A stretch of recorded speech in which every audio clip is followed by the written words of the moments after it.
안녕하세요. 김디멜입니다. 굉장히 많은 시간이 지났고 많은 일들이 있었네요. 저는 어느덧 결혼을 하게 되었고 이젠 가정이라든지 일이라든지 다음 스텝으로 넘어가기 위해 준비 과정 중에 있습니다. 제가 사실 오늘 하고 싶은 말이 너무 많은데 이것들을 좀 이렇게 스크립트로 써놔서 눈동자가 이쪽으로 갈 수 있는 점 양해 부탁드리고요. 일단 제 얘기를 하자면 저는 방송을 그만한 지 3년이 되었고 공황장애약은 2022년에 단약, 조울증 약은 2023년에 단약했었습니다. 모두 의사 동의하에 단약을 했고요. 과거형으로 이야기했던 이유는 최근 들어 제가 제 주위 환경에 대한 스트레스로 충동성이 올라왔어서 조울증 치료약 중에 리튬이라고 하는 기분 안정제를 한 300 정도 복용을 했었기 때문에 과거형으로 얘기를 했고 하지만 이것도 임신 준비를 위해서 다시 단약을 했습니다. 의사 선생님이 제 주변의 스트레스 상황들이 종료가 되면 언제든지 단약을 해도 문제가 없다고 하셨고요. 사실 저한테 이제 막뭐 조울증 증상들이 심하기 때문에 먹었다기보다는 예방 차원에서 복용을 했기 때문에 단약에 있어서 저는 이렇게 용량도 적었고 뭐 이렇게 많이 적었던 건 아니지만 용량도 좀 적었고 그리고 바로 단약을 해도 문제가 없다고 이렇게 의사 선생님이 판단을 내려가지고 그렇게 했고 저는 이제 정신과 약을 먹지는 않지만 매주 선생님한테 가서 상담을 하고 필요에 따라서 뭐 임신 준비 과정에선 사실 약을 안 먹는 게 제일 좋잖아요. 뭐 임신 준비하거나 임신 중에 먹어도 되는 약을 복용할 수도 있겠지만 그것보다는 뭐 RTMS라고 하는 그 치료를 좀 필요하다면 받아보는 쪽으로 조절을 하는 쪽으로 얘기를 했고요. 이러한 약물이라든지 치료에 대한 것은 다음번에 제가 차차 자세하게 다뤄보도록 하겠습니다. 오늘은 지난 지 3년의 이야기를 하려고 하는데요. 저는 인터넷 방송을 잠깐 했었어요. 이게 뭐 여러분들이 일반적으로 생각하시는 그런 인터넷 방송이라기보다는 사실 이유가 있었는데 일단 그런 방송을 그만하게 된 이유는 제가 방송으로 공황장애를 극복하기도 했지만 오히려 이게 제 조울증을 발병시키는 데에도 영향이 있었던 것 같아서 그만두게 되었습니다. 일단 저는 2020년 10월에 업무를 보다가 업무 스트레스로 생긴 것 같아요. 갑자기 공황장애를 얻게 되었어요. 그리고 그 공황장애를 시작으로 우울증을 앓았고요. 사실 저는 제가 우울증인지 몰랐어요. 그러다가 2021년 5월에 우울증이 아닌 조울증, 양극성장애 2형으로 진단명이 바뀌었습니다. 방송 같은 경우에는 2020년 11월쯤에 저는 집에 가만히 혼자 있으면 공황장애 때문에 죽을 것 같은 공포가 엄청 심했어요.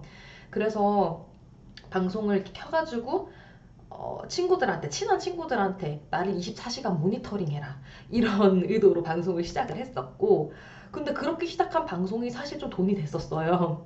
그래서 돈이 되다 보니까 이게 재밌더라고요, 방송을 하는 게. 그래서 방송을 하면 돈이 되니까 잠을 줄여가면서 회사 일이랑 방송 일을 병행했고 하루에 두세 시간 자면서 피로도 잊은 채로 살았어요. 그때는 사랑도 많이 받고 돈도 되니까 너무 행복하다 생각을 했는데 정말 어느 날 갑자기 눈물이 멈추질 않는 거예요. 그러면서 그냥 머릿속에 죽고 싶다는 생각만 가득하더라고요.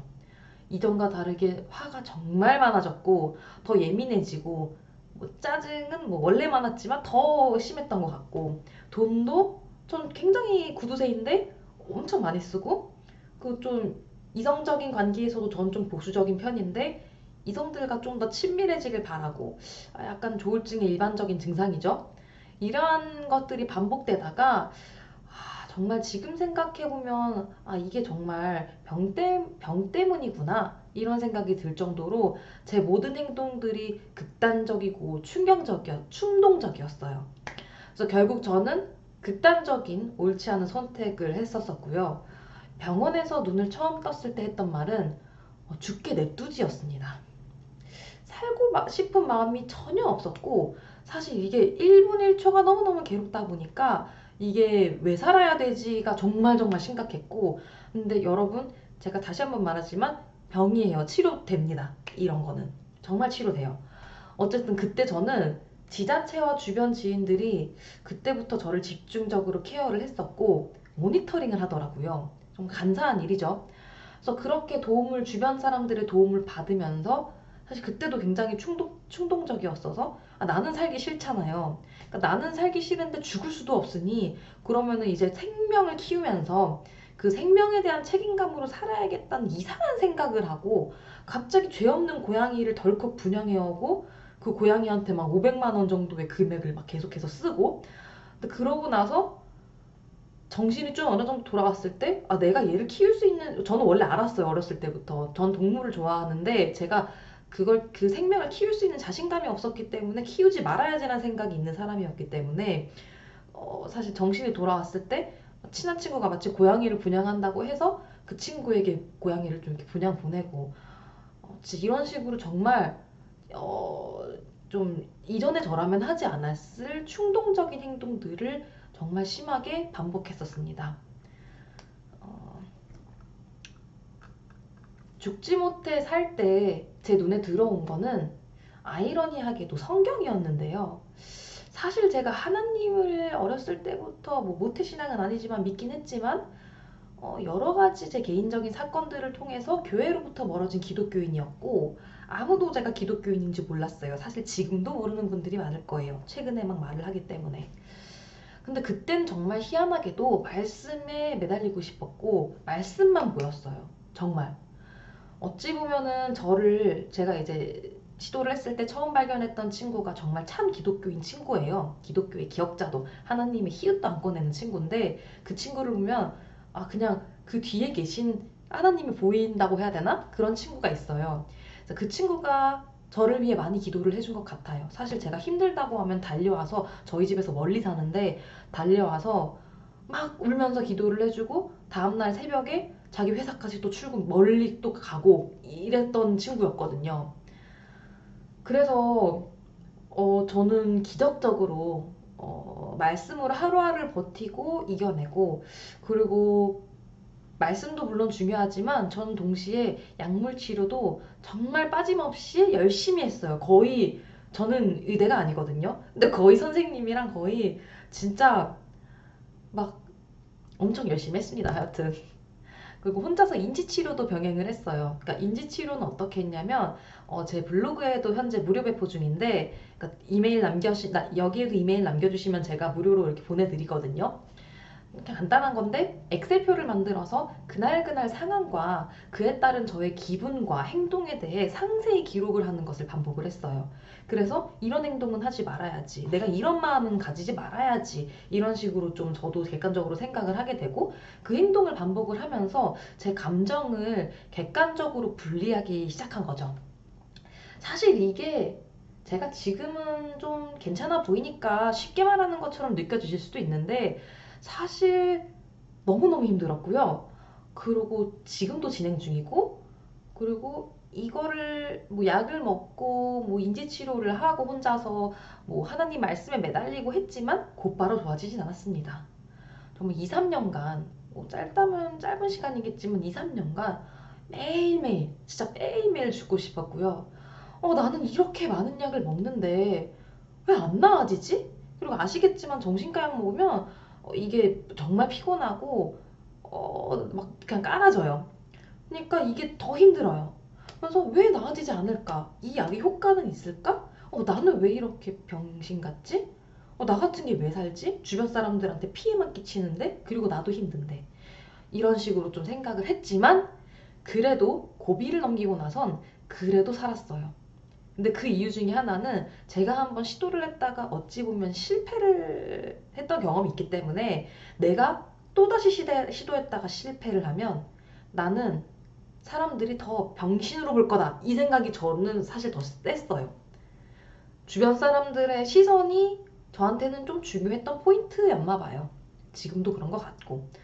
어쨌든 그래서 죽고 싶은 마음이 있지만 내가 또 실패하면은 나는 그냥 죽음에도 실패한 병신이 돼버리니 그럴 바에는 죽을 거면 확실하게 죽고 그렇지 못할 거면 일단은 버티자 약간 이런 생각으로 좋진 않은 생각인데 어쨌든 살았으니까 버텼으니까 그 생각을 했고 이 영상을 보시는 분 중에 기독교가 아닌 분들이 많을 거예요.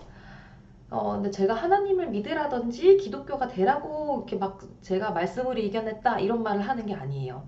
그냥 제 얘기를 하는 거고, 저는 정말 하나님이 저를 살리시긴 했어요. 하나님이. 정말, 정말 아무것도 기댈 데가 없었고, 뭐, 가족이라든지 엄마라든지 아빠라든지 뭐 연인이라든지 친구라든지 저를 너무나도 사랑해주고 너무나도 붙들어주려고 하지만 사실 그 사람들한테 피해를 끼치고 싶지 않았는데 하나님한테는 얼마든지 내가 징징대도 되고 얼마든지 이렇게 그래도 되잖아요. 그래서 사실 하나님한테 많이 기댔던 것 같아요. 그 어플 중에 성경이라는 어플이 있어요. 거기에서 묵상을 할 수 있는 프로그램이 있는데 묵상 중에 고쳐서 사랑하시는 하나님이라고 하는 20일짜리 묵상 프로그램이 있어요. 근데 저는 그게 그렇게 많이 위안이 됐었어요. 그래서 반복해서 읽고 그렇게 했었던 것 같아요. 그러다가 어느 날 제가 하나님은 사랑하는 것 같지만 그 교회는 사실 그 교회에서 제가 당한 뭐 아픔, 뭐 상처 이런 것들 때문에 그렇게 싫어했는데 그렇게도 교회를 싫어하던 제가 사실 공감하시는 기독교인분들 많을 거예요. 나는 기독교지만 기독교인들 싫어. 이렇게 얘기하는. 근데 이것도 제가 이거에 대해서 나중에 다룰 거지만 어쨌든 그렇게도 교회를 싫어하던 제가 제 발로 교회를 나가게 된 거예요. 그리고 그때부터 정말 놀라운 일들이 많이 일어났어요. 그러니까 현실적으로도 많이 일어났었고, 근데 이거를 지금 제가 그냥 막 설명을 하면은 사실 제 개인적인 일이기도 하고 설명을 해버리면은 정신병자 아니야, 진짜 정신병자 맞다 이렇게 될 수 있으니까 사실 이 얘기는 좀 조심스럽고, 어쨌든 놀라운 일들이 많이 일어났고 다음에 기회가 된다면 이것들을 하나씩 풀어볼게요. 이 채널은 사실 기독교 채널이 아니라 공황장애랑 조울증 채널이고 제 기독교 채널이 또 따로 있거든요. 거기에다가 혹시 기회가 되면 올리도록 하겠습니다. 어쨌든 놀라운 일들이 일어나고 사랑하는 사람을 만나면서 제 주변 상황이 많이 행복해지니까 기분이 굉장히 안정적으로 변하더라고요. 병원에 가니까 약을 끊어도 된다고 하더라고요. 약 끊어도 된다. 물론 그때도 작년인데 뭐 임신 준비를 위해서 끊은 것도 컸지만 선생님 말로는, 그러니까 제가 그때 원래는 분당 차병원을 다녔는데 분당 차병원 선생님도 약 끊는 거 오케이 하셨고, 사실 그러고 나서 제가 이사를 했기 때문에 그 광화문에 있는 병원에 갔는데 거기 선생님도 약 끊는 거 오케이를 하셨었어요. 그래서 그 선생님 말로는, 그러니까 그 강화문을 옮긴 병원은 분당 차병원 선생님이 추천서라고 해야 되나요? 그걸 써주셔서 옮긴 거고. 어쨌든 선생님들 말로는 저는 앞으로 더 좋아질 거라고 하셨었고, 힘들 때 약을 먹기보다는 운동이나 명상을 통해서 마음 근육을 키우고 그러다 보면 약 없이도 괜찮을 거라고 하셨습니다. 근데 여기서 오해하시면 안 되는 게, 조울증은 사실 평생 약을 먹으면서 때에 따라 그 당뇨 이런 것처럼 조절해야 한다는 것을 여러분들은 알고 계셔야 돼요. 저는 압니다. 조울증이라는 건 유전적인 요소도 있어요. 유전적으로 물려받는 것도 있지만 유전적, 신체적, 심리적, 환경적 이 모든 게 복합적으로 작용하는 거라서 사실 이 모든 부분이 관리가 잘 되면 조기에 예방을 할 수도 있고 그리고 안정적으로 살 수 있는 거거든요. 이게 한 번 발병을 하면 그때부터 좀 관리를 해야 되는 거고, 어쨌든 전 이미 이전에 3년간 약을 복용하면서 제게 부족한 호르몬을 조절해서 안정화시킨 점도 있고, 환경적으로도 사랑하는 저를 100% 지지하는 사람을 만나서 어느 정도 안정권으로 들어왔기 때문에 의사 선생님이 심리적으로 제가 좀 취약하니까 심리적으로 명상을 통해 마음 근육을 강화시키고 운동을 통해서 신체를 단련하면 나아질 거라고 하신 거예요. 이렇게 네 가지를 다 충족을 시킬 수 있으니까. 그치만 이거는 반대로 상황이라든지 앞서 말한 이 네 가지 중에 한 가지만이라도 안 좋아지면 증상이 갑자기 다시 나오거나 악화될 수도 있다는 뜻이겠죠. 어쨌든 저는 그렇게 조울증 약도 단약을 했었어요. 약 끊고 나서 약 때문인지 뭔지 가끔 너무 힘들고 우울할 때도 있었지만, 왜 여자분들 PMS 있잖아요. 저는 그게 유독 심하거든요. 그치만 이겨낼 수 있었어요. 정신력으로. 그러다가 작년 11월에 개인적으로 제 주변 상황이 너무나도 힘든 일이 있었고 8개월 정도 됐나요? 지금이 3월 말이니까 8, 9개월 동안 정말 거의 죽지 못해 살았네요. 어쨌든 너무너무 힘들고 아파서 11월 말부터 다시 리튬을 복용하기 시작했고, 리튬과 함께 아빌리파이도 조금 복용을 하긴 했었고요. 지금은 감사하게도 상황들이 많이 정리가 되어서 다시 단약을 했습니다. 아직 단약한 지 얼마 안 돼서 좀 더 증상을 봐야겠지만요. 앞으로 저는 이 채널에 조울증과 공황장애 관련한 이야기들을 많이 할 예정이에요. 저를 보면 저는 심지어 의사 선생님들한테도 이런 말 많이 들었어요. 그렇게 안 생겼는데 조울증이라니 왜 그랬어? 마음이 아프다? 뭐 조울증 환자처럼 생기고 우울증 환자처럼 생기고 공황장애 환자처럼 생긴 게 따로 있는지는 모르겠어요. 뭐 얼굴이 어둡다, 표정이 안 좋다 이런 거겠죠?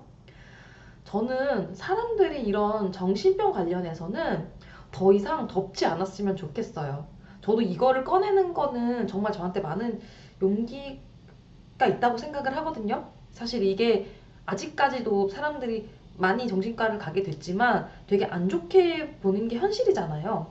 심지어 심리 상담을 전공을 하는 분들도 안 좋게 보일 수도 있고, 그리고 정신과 선생님은 어떤지 모르겠지만 어쨌든 이 정신병이라는 게 뭐 판정을 받거나 하면은 생각을 했을 때 조금 좀 꺼려질 수 있어요. 그러니까 친구로선 괜찮겠지만 뭐 결혼을 한다던가 아니면 뭐 며느리라던가 사위라던가 이렇게 했을 때 편견이 생길 수 있다는 거죠. 저는 이런 게 좀 없어졌으면 좋겠어요. 왜냐면은 제가 한번 심하게 왔잖아요. 저도 끝까지 갔었는데 심하게 아파봤기 때문에 제가 아파봤고, 그리고 어쨌든 지금도 현재 진행 중이지만 좀 좋아져도 봤기 때문에 제가 느낀 거는 이거는 꺼낼수록 더 빨리 낫는다. 이거를 모든 병이 그렇잖아요. 저 어저께 정형외과 갔다 왔는데 3주 동안 제가 유럽 여행 갔다 왔는데 담이 걸렸거든요. 병원을 요즘에 많이 가서 3주 동안 정형외과를 안 갔어요. 근데 혹시 몰라서 어저께 갔는데 3주 동안 아프던 게 한 번에 나았어요. 그리고 정형외과 의사 선생님도 말하던 게 지금이라도 와서 잘했다. 이거 그냥 냅뒀으면 만성된다라고 하더라고요. 사실 의사들이 이거 장사하려고 하는 말 아니야 라고 생각할 수도 있지만 저는 그거 아니라고 보거든요. 이거는 진짜 꺼낼수록 더 빨리 나을 수 있는데 덮어뒀다가 더 힘들어지고 악화되는 경우가 있고 치료도 못하게 되는 경우도 있어요. 죽으면 치료 못하잖아요. 그렇기 때문에 저는 사람들이 이 부분에 대해서 사실 지금 병원에 안 가는데 아픈 분들 많을 거거든요. 저는 좀 용기 내서 병원을 가셨으면 싶고, 저 또한 제가 조울증이라는 것에 대해 굉장히 좌절하고 부끄럽고 너무 우울해요. 누군가는 이런 얘기를 서슴없이 하는 저를 보면서 힘을 얻었으면 좋겠어요. 그리고 저 사람 멀쩡하게 생겼는데 뭐 멀쩡하게 생겼잖아요. 그 멀쩡하게 생겼는데 조울증이야? 그럼 나도 조울증인가 보다. 나도 괜찮네? 약간 이런 생각을 했으면 좋겠어요. 이런 생각을 갖게 됐으면 좋겠고, 편견을 갖지 않았으면 좋겠고, 본인과 주변 사람들이. 사실 이런 정신병이라고 하니까 좀 그런데, 이런 게 저는 이제 주변 사람들에 의해서 발병을 하고 주변 사람들에 의해서 치유도 된다고 생각하거든요. 사실 인간이 사회적 동물이니까. 그래서 주변 사람들이 지지를 해주면 빨리 낫고요. 주변 사람들이 갑자기 잣대를 들이면요 너무 힘들어요. 그래서 모든 사람들이 병이 있든 없든 다들 좀 편견 없이 그냥 감기 걸렸어 하는 것처럼 그렇게 좀 봤으면 좋겠습니다. 어쨌든 너무 얘기가 길어졌고, 앞으로 우리 이겨내고 이런 마음의 상처를 갖고 있는 사람들을 이해하고 함께 사랑하며 살았으면 좋겠습니다. 오늘은 여기까지 하겠습니다. 감사합니다. 디웬이었습니다.